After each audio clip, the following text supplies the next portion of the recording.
Bismillahirrahmanirrahim. Assalamualaikum warahmatullahi wabarakatuh.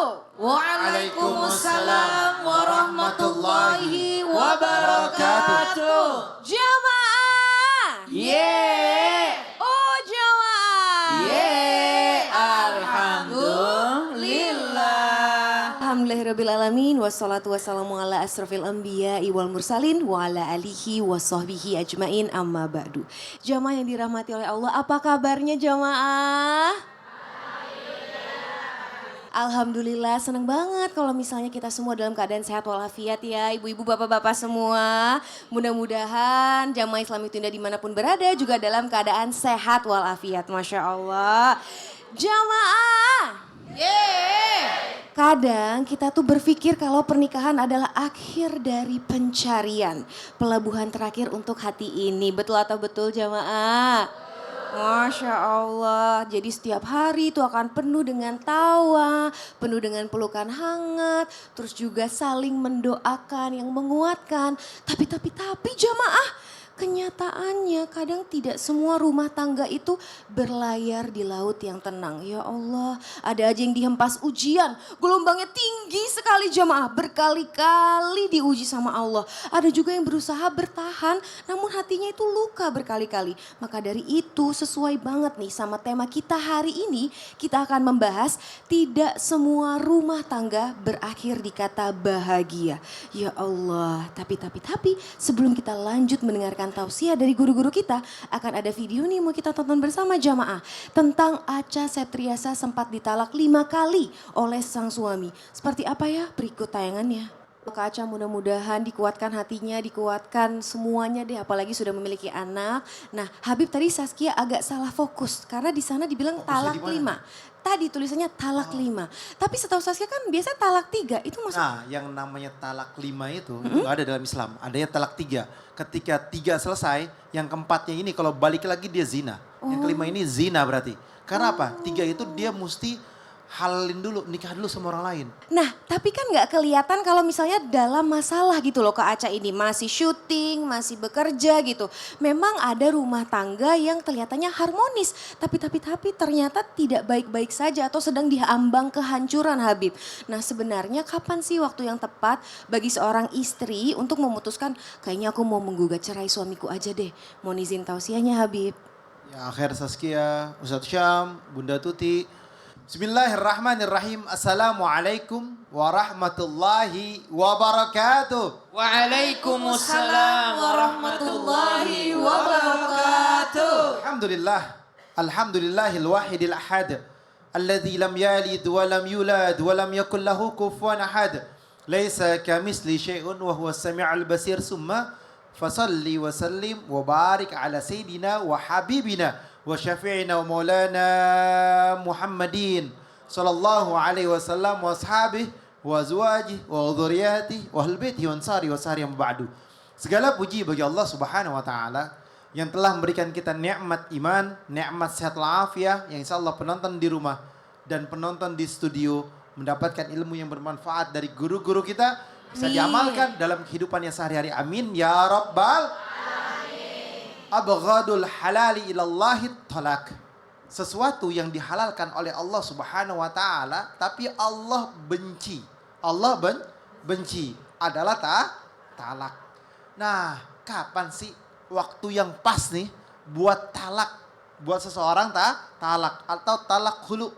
Seorang istri mengajukan talak terhadap suaminya ketika yang pertama suaminya mukul, main tangan, gebugin atau dia menyakiti istrinya dengan cara yang tidak baik, maka diperbolehkan di dalam syariat untuk talak hulu. Atau diperbolehkan dalam syariat seorang istri mengajukan talak. Tapi kalau alangkah baiknya untuk bisa menenangkan diri dulu, ngobrol dulu sama suaminya, kamu jangan main tangan, kasih tahu orang tuanya, kasih tahu keluarganya, diperbolehkan. Kalau misalkan udah kelewatan, gak bisa diomongin, gak bisa dinasehatin, maka bolehlah dia talak. Atau meminta talak. Kalau bagi seorang istri meminta talak. Yang kedua, apabila dia tidak menafkahi 3 bulan lebih, 4 bulan, 5 bulan, 6 bulan, nafkah lahir dan batin, sampai bahkan ada yang tinggalin 1 tahun, boleh dia mengajukan talak. Dan yang ketiga, boleh dia bertalak kalau dia dipaksa untuk maksiat. Dipaksa untuk minuman yang keras, khamar, dipaksa untuk melakukan hal yang Allah Ta'ala tidak ridhoi. Karena apa? La ta'ata fi ma'syatillah. Tidak ada ketaatan di dalam maksiat kepada Allah Subhanahu wa Ta'ala. Yang menyebabkan istri tersebut menjadi batin, stres, sakit hati, jiwanya nggak tenang.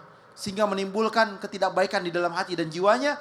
Karena apa? Karena sebab tadi disuruh maksiat, suruh berbuat dosa, suruh melakukan perbuatan yang Allah Ta'ala tidak ridhoi, atau dia dipukulin, digebugin, tidak berikan nafkah, lahir dan batinnya, maka diperbolehkan di dalam syariat dia meminta cerai terhadap suaminya. Tapi ingat, abghudul halal ilallahi talak, segala sesuatu yang dihalalkan oleh Allah adalah yang dibenci oleh Allah ini talak. Talak ini dibenci oleh Allah Subhanahu wa Ta'ala, tapi talak itu halal, tapi dibenci oleh Allah. Jangan sampai kamu minta talak tanpa sebab.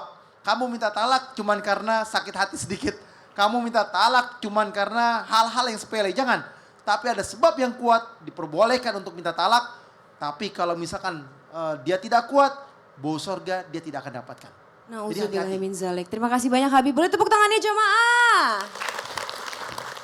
Jadi memang kita dalam rumah tangga itu harus berhati-hati dalam berkata dan bersikap juga ya jamaah. Nah sekarang Saskia mau tanya sama Ustadz Syam. Mohon izin Ustadz Syam. Iya. Ini sepertinya agak berat pertanyaannya nih Ustadz Syam. Apanya yang berat? Jadi ada yang viral dan memang ada banyak yang melakukan juga. Ada seorang perempuan tidak menikah Ustadz Syam. Perempuan tidak menikah? Dia menikah, terus tidak juga melakukan sexual intercourse atau berhubungan badan. Oke. Nah tidak juga memiliki suami. Nah, Oke. tapi memiliki anak Ustadz. Loh kok bisa angkat anak? Bukan. Jadi dia juga mengandung karena mendapatkan sperm donation. Jadi Oke. pendonoran sperma gitu, itu kan istilahnya medis ya Ustadz ya. Itu pertanyaannya Ustadz, apakah itu boleh? Dan bagaimana nasab dari anaknya nanti Ustadz? Baik. Mohon izin penjelasannya Ustadz Syam. Bismillahirrahmanirrahim. Terima kasih Saski, tabe guru kami Bunda Tuti, Habib Utsman, jamaah, para alim ulama yang dimuliakan Allah Subhanahu wa taala dimanapun berada. Allah Subhanahu wa taala berfirman di dalam Al-Qur'an surah Asy-Syura 49:50. A'udzu billahi minasy syaithanir rajim. Allah. Lillahi mulkus samawati wal ard. يخلق ما يشاء يهب لمن يشاء إناثا ويهب لمن يشاء الذكور أو يزوجهم ذكرانا وإناثا ويجعل من يشاء عقيما. Allah yang menciptakan langit dan bumi, Allah yang menciptakan manusia. Dari manusia bisa lahir anak perempuan sahaja, dari manusia bisa lahir anak lelaki sahaja, dari manusia bisa lahir laki dan perempuan. Wa yaj'alu may yasha'u aqima. Tapi terkadang Allah takdirkan dari perkawinan tidak lahir sama sekali anak, atau istilahnya mandul, gak punya keturunan. Innallaha alimun qadir, innahu alimun qadir. Dialah Allah yang maha mengetahui dan dialah Allah yang maha menguasai segala sesuatu. Dalam pernikahan tidak semua berakhir dengan kata bahagia. Di antara kurangnya bahagia itu karena tidak memiliki anak. Sehingga muncullah berbagai usaha untuk bisa punya keturunan. Muncullah sekarang yang disebut dengar tadi sperm donation bahasa Inggrisnya. Karena kalau bahasa Inggris biasanya agak halus. Subhanallah, donor sperma. Mohon maaf.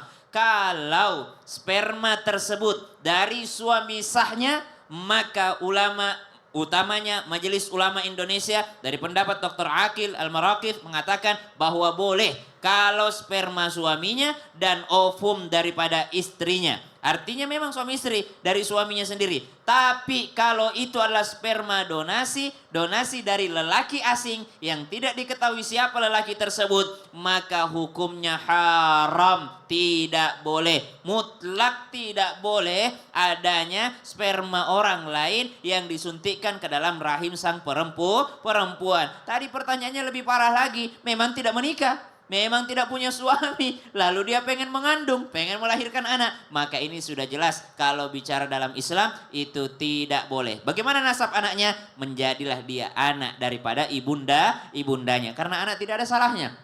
Dia terlahir di dunia ini, dia adalah seorang yang suci, dia belum ada dosa, dia lahir dalam keadaan suci dari rahim ibunya, maka dia anak ibunya, dia tidak punya nasab sama sekali yang bersambung kepada bapaknya, apalagi donasi kita nggak tahu deh, ada sekarang namanya bank sperma. Ya, kalau betul bank ASI MUI mengatakan halal, tapi kalau bank sperma hukumnya haram karena tidak jelas itu sperma siapa. Begitu pula sebaliknya, ada namanya sekarang sewa rahim. Oh. Jadi karena istrinya tidak bisa, jadi mohon maaf sperma suaminya ini dipinjamkan, disuntikkan ke dalam rahim perempuan lain yang supaya kuat dulu di situ. Subhanallah, baru dia yang melahirkan, ini tidak bisa. Oh ya Allah, jadi memang tidak boleh gitu ya Ustaz. Apa yang harus dilakukan? Terima takdir, mungkin di dunia tidak punya anak, tapi bisa jadi kalau dia sabar di surga dia punya banyak anak-anak. Insya Allah. Amin, amin, ya Rabbal alamin. Terima kasih banyak Ustaz Syam. Sama-sama. Boleh tepuk tangannya jemaah. Insya Allah mudah-mudahan sudah jelas ya jamaah. Jamaah! Yeay! Jangan kemana-mana ya, setelah yang satu ini kita akan kembali lagi dengan tema tidak semua rumah tangga berakhir di kata bahagia. Tetap di Islam itu indah, jamaah, Alhamdulillah.